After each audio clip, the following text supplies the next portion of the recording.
Здравствуйте. В эфире программа «История башкирских родов». У микрофона Руслан Валиев и Салават Хамидуллин, руководитель автономной некоммерческой организации «Шажаре». Здравствуйте, Салават. Здравствуйте. Я напоминаю, что в нашей программе мы говорим об истории башкирских родов и племен. О каком роде мы будем говорить сегодня? Затронем историю двух небольших родов башкирских – Упей и Сызги. На какой территории они проживают? Северо-восточной части исторической Башкирии. Но историческая Башкирия, как мы знаем, это понятие более широкое, чем граница Республики Башкортостан. Основная часть упейцев и сызгинцев, она проживает на территории соседней Свердловской области. Несколько деревень сызгинцев еще, остались на территории Челябинской области. Это родственные племена? Или они просто территориально близки? Нет, они просто территориальные, они абсолютно не родственные. Ну, что значит не родственные? Они и те башкиры, но просто у них этногенез проходил по-разному, и поэтому, они составляли отдельные два, подразделения властных. Каков этногенез названия этих племен? История названия и этногенез во многом не ясна. Высказывались там различные точки зрения. Давайте по порядку. Взять племя Сызги. Сейчас у нас, сколько там деревень-то осталось? Деревня Сызги на территории Красноуфимского района, Табанлыкуль, Озерки, там и еще,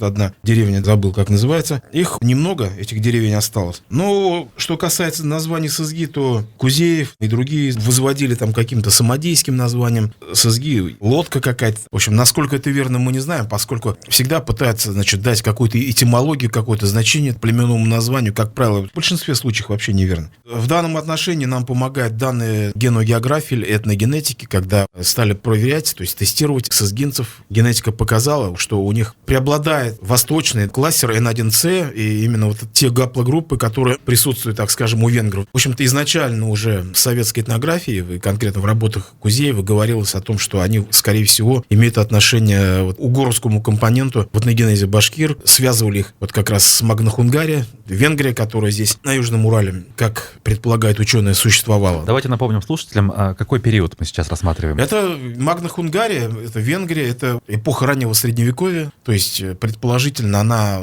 период 5 до 8-9 веков на территории Южного Урала. Конкретно локализация, опять же, это очень такая большая проблема историческая. Как она вообще, эта проблема возникла? Дело в том, что толчок этой теории башкиро-венгерского родства дала западноевропейская историография. Венгры, когда обосновались на территории Центральной Европы в Паннонии, но они помнили, что они пришли откуда-то там с Урала, из-за реки Итиль, то есть из-за Волги, из-за Заволжья. Они начали где-то с 12 века сюда отправлять различные экспедиции. В основном это были венгерские монахи. Сначала Юлиан, венгерский монах католический. Найти задача была прародину венгров, это первая задача. И вторая задача, Папа Римский давал, обратить этих венгров, найденных там где-то на Урале, в католичество. Начиная с Юлиана, начинается такая цепь этих экспедиций венгров. И Юлиан нашел своих венгров, но, правда, он не называет их башкирами. Я, нашел Хунгария майор, то есть старшую Венгрию, а та, что Венгрия, которая в Европе, это Хунгария минор, младшая Венгрия. Я нашел здесь Хунгария майор, и говорят они совершенно на венгерском языке, являются полностью язычниками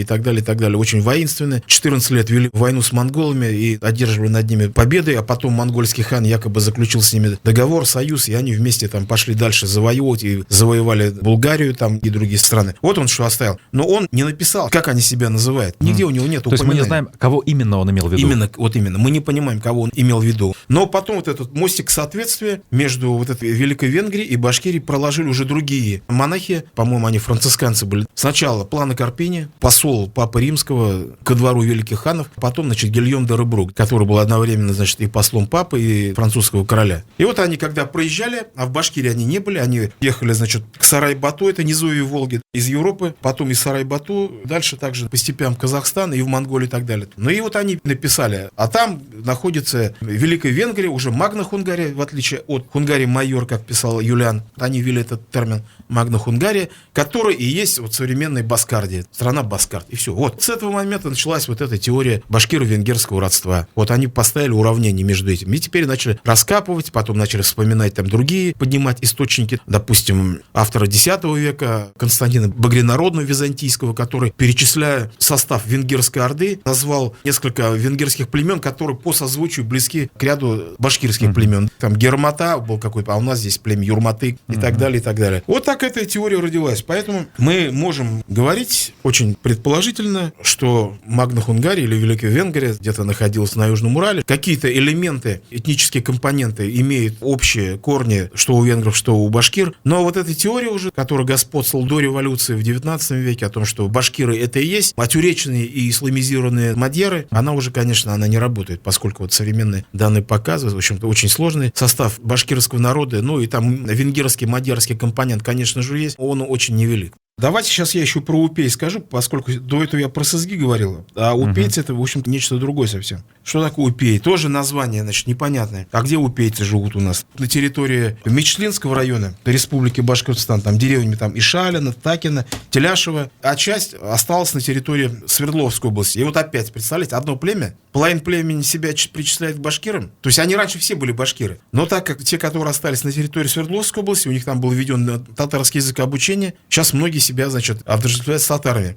А вот упейцы, которые остались на территории Башкирии, естественно, они как башкиры ходят. Что делают как бы с людьми национальной границы. В общем. А хотя изначально, значит, и те, понятное дело, что, допустим, по документам средневековым, там и 18 19 веков, это башкиры. А в какой период произошло это разделение? БССР создалась, Башкирская ССР, границы прочертили и так далее. Система образования Татарстана, она же имела экстерриториальный характер. То есть, в отличие у нас система образования внутри республики. А поскольку татар народ во многом диаспорный, значит, они раскиданы по всей России, и у них, соответственно, система такая же было образование, которое распространялось по территории всей России. А что касается названия Упей, то есть такая точка зрения, что название реки Уфа происходит от этого племени. Или наоборот, сами упейцы носят название, гидроним же всегда уже древнее каких-то, значит, этнических названий. Это одна из популярных теорий или, скажем, менее популярных? Нет, эта теория очень популярна, она озвучивается и в академической литературе. Одно можно сказать, вот есть же, наверное, встречали название Уфалей. К реке Уфе вряд ли какое-то имеет отношение. Другое название у упейцев Упейле.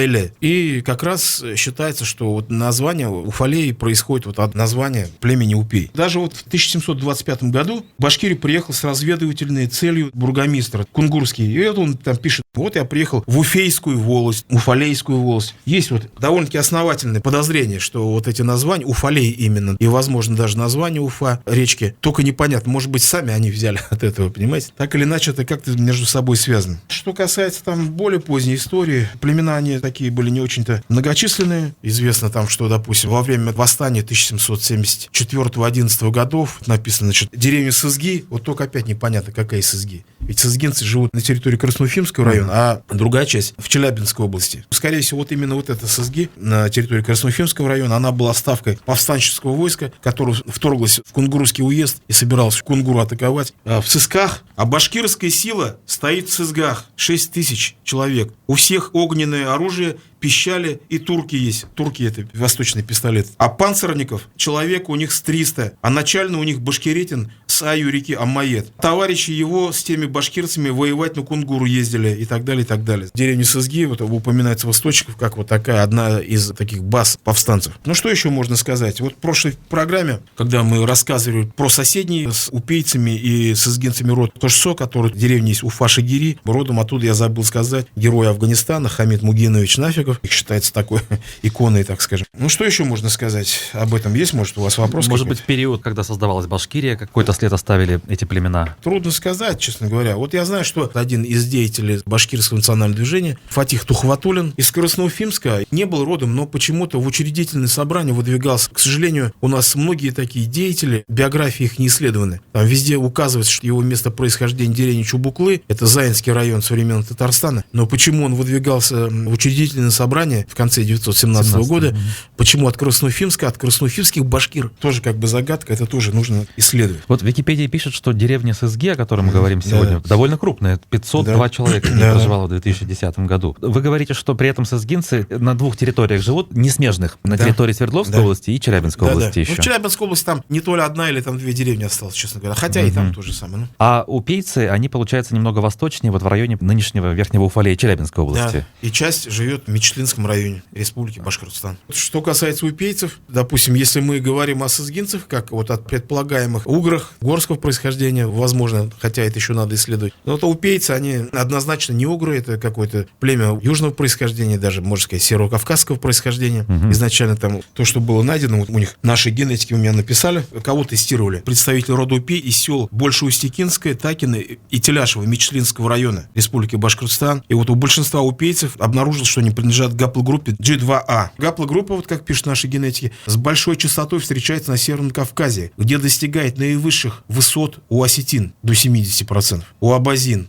до 12%. На Кавказе также встречаются у черкесов, ну и небольшие доли имеют у ингушей, там, чеченцев и аварцев. Но в основном еще осетины. Соответственно, кто такие как осетины? такое могло произойти? То есть кто куда пришел? Смотрите, кто такие осетины? До прихода массовой тюркской миграции с востока все вот эти просторы населяли как раз сарматы-аланы. Соответственно, кто эти упейцы? Это сарматы-аланы. То есть не обязательно, что они пришли, предки упейцев, с Кавказа вот сюда. Это наоборот. Они были, но потом разделились, получается. Да, просто разделились. Они, может быть, никуда не уходили. Как раз это, может быть, какие-то южноуральские сарматы, имеющие с современными осетинами общий генетический корень, которые потом разделились, одни остались где-то там на Кавказе, другие там на Южный Урал ушли. Значительная доля, если не больше половины, вот как раз башкирского народа, вот генетически восходит именно вот к сармато-аланам. Там разные гаплогруппы, R1A есть, R1B, есть G1, G2 и так далее. Но, тем не менее, это все вот то дотюркское население, автохтонное, которое проживало здесь на территории Восточной Европы, которое обычно относят к этой стихии сармат-аланской, скифской и так далее. А есть какая-то информация по нашим племенам Сызги или Упей по поводу того, как они участвовали в процессе присоединения Башкирии к России? К сожалению, нет. Почему это к сожалению говорю? Потому что мы не знаем, что они собой представляли, допустим, как раз в тот период, да, там в 16-м, начале 17 века. Вернее, насколько они были значительным племенем. Смотрите, там вот какие происходили политические события, пертурбации всякие. Во-первых, второе, самое главное, их же мало не потому, что их там изначально было мало. Где вот они проживают, начиная с 16-го, Строгановы, начинается колонизация края, потом горнозаводская колонизация. Строгановым, допустим, башкиры Сальют судились там чуть ли не 200 лет, представляете? За земли, где сейчас стоит город Екатеринбург. Уктусский завод, который потом отсудили у башкир, вот он стоит на башкирской земле Салютской волости. А здесь то же самое, вот в этом уголке, правда, это по одну сторону Урала, по другую, шли очень сильные земельные споры, и вот эти земли в результате вот этой колонизации, сначала Строгановской, потом горнозаводской, сызгинцы и упейцы просто потеряли. То есть они могли ассимилироваться с другими племенами, уйти? Вот они теряли земли, потеряв землю, не могли платить ИСАК. Что им оставалось делать? Они приходили припущенниками к башкирам других властей, к многоземельным, понимаете, да? Либо ассимилировались, либо, значит, переходили в разряд сословий тептерей, понимаете, да? Вот таким образом. И, соответственно, многие волости вот таким образом под напором вот этой колонизации, они просто исчезли. Вот за Урале много таких властей, кстати. Скажите, Салават, а есть какие-то свидетельства о том, как они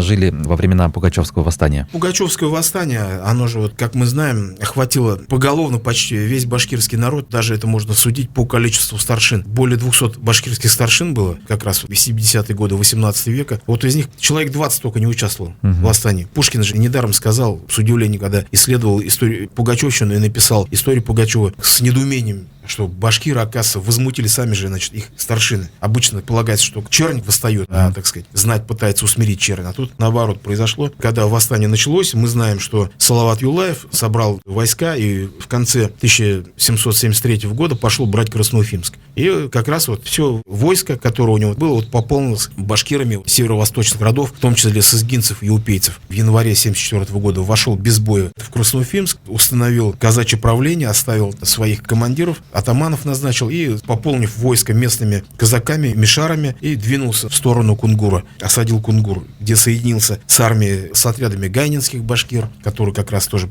проживают в Бардымском районе Пермского края. Осада была всякая. Ну, а что касается конкретно сызгинцев, вот у них был тоже предводитель из сызгинцев Челябинской области, Куйбак Джайлявов. Деревня сейчас, кстати, есть в Курганской области, Куйбаково. Это в честь него. Да, один еще сызгинский выселок оказался даже на территории Курганской области. Историк Таймасов пишет: тобольские башкиры во главе с Куйбаком Джайлявовым совместно с казаками и крестьянами сибирских слобод вели наступление на крепость Курган. Тоже там была попытка взять нынешний город Курган. Повторюсь, восстание охватило весь практически башкирский народ. И сызгинцы, и упейцы, они пополнили отряды Салавата Юлаева. В результате этой крестьянской войны какие-то последствия особые были для них или все-таки в рамках всего народа? Последствия там были очень значительные. Пугачевщина, я считаю, что одна из веских причин, вот горнозаводская колонизация Урала привела к восстанию, в том числе к участию активному. Вот, допустим, собственно, Салават Юлаев, его мотив мне прекрасно понятен. На его земле вот был Симский завод построен. Сейчас город Сим, да? Незаконным путем потом эту огромную территорию оттяпали у Кудейской волости, заводчики Твердышев и Мясников основали, вот этот Симский, там другой, там Юрюзанский и так далее, и так далее. Основали вот эти заводы. Город Сим, Юрюзань, Усть-Катав. И восстание было направлено во многом против горно-заводской колонизации. А что такое в то время заводы? Это же не как вот сейчас мы представляем. Понятно. Стоит это не маленькая Уфа-Нефтехим, да? Угу. Это крепость. Каждый завод — это крепость. Особенно вот Усть-Катавский, он такую мощную крепость с бастионами, с пушками представлял. Взять один какой-то завод, это было дело довольно-таки нелегким. Последствия были таковы, что по окончанию восстания правительство отказалось от дальнейшей колонизации горно-заводской. Угу. Все, и после этого, по крайней мере, на территорию Башкирии, там, на Среднем Урале, может быть, она что-то там дальше еще и происходило, но на территории Башкирии все, больше заводов не строилось. Фактически вся эта горная промышленность была разрушена, и потом она просто доживала свой век, в общем, херела и херела. Сенатский указ 13 июля 1776 года о запрещении строительства новых заводов на территории Башкирии. Под территорией этой что имелось в виду тогда? Уфимская провинция и Исетская провинция, две провинции. Понятно. Челябинские историки даже до чего дописались, я так долго смеялся,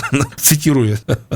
Правительство Екатерины II, договорившись с башкирским предводителем, пошло на прямое уничтожение мятежных заводов руками башкир и отказался от строительства новых заводов. Серьезно, историки пишут, челябинские. Свистунов, Меньшенин, Самигулов. Получается, больше никогда эти заводы новые не строились? Или просто на какое-то время процесс Нет, остановился? все там, горный завод на территории Башкирии просто отказались от строительства. А на территории соседних современных областей? Ну, там, может быть, Свердловской? что-то, может быть, строилось. Но пик горнозаводского строительства, он пришелся на что? Конец 17 века, до середины 18 века. Там шло активное строительство. Потом произошло техническое отставание. Не очень разбираюсь. Там они какие-то были старые печи, а там в Европе уже там пошли. Там, эта технология уже была не актуальна? Она была не актуальна. Было проще бросить их, чтобы они сами потихоньку уничтожались, катились к полному банкротству, чем модернизировать их. А где сейчас на территории Башкирии есть, ну, условные остатки строений вот этих Да вот полно, этого там периода? Полно. Все вот эти развалины заводов можно везде встретить. Вот в том же Зилаире, если вот вы приедете, там этот старый Преображенский завод, развалины этих цехов, там все стоит. На Среднем Урале то же самое. Вот Демидовский завод остался. То есть, В Белорецком районе, скорее всего. В Белорецком, наверное, тоже есть. Специально этим просто не занимался. Тогда еще один вопрос по этим племенам. Это современность.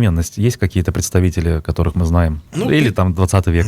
Из рода Упей поэты. Рашид Ахтарей такой был известен из деревни Ишалина. Документы некоторые остались по Сызгинской волости, по Упейской. Вот, допустим, известного Челобитной Сызгинской волости, 1698 год. Государю Петру Алексеевичу бьют челом Сибирской дороги, Сызгинской волости, башкирец Аликейка Бекбаев просят защитить свою вотчинную землю. То есть отсюда мы видим, что они, во-первых, вотчинники и землю От кого защитить? Всякие русские люди в той их вотчинную землю пашут и всякие налоги и обиды чинят. Это имеется в виду уфимские служилые люди, которые приезжали, в общем-то, и вступались, как они говорят, в их волости. Почему так они реагировали? Потому что им с этого надо было платить ясак. Все зверье побьют, какие-то, значит, браконьеры, с чего они будут платить? Понятно. Это тоже как бы одна из причин того, что происходило утеря земель и переход в тептярское сословие. Спасибо большое. Я напомню, что мы сегодня разбирали племена Сызги и Упей. В гостях у нас был Салават Хамидуллин, руководитель автономной некоммерческой организации ШЖР. Спасибо. Спасибо, до свидания.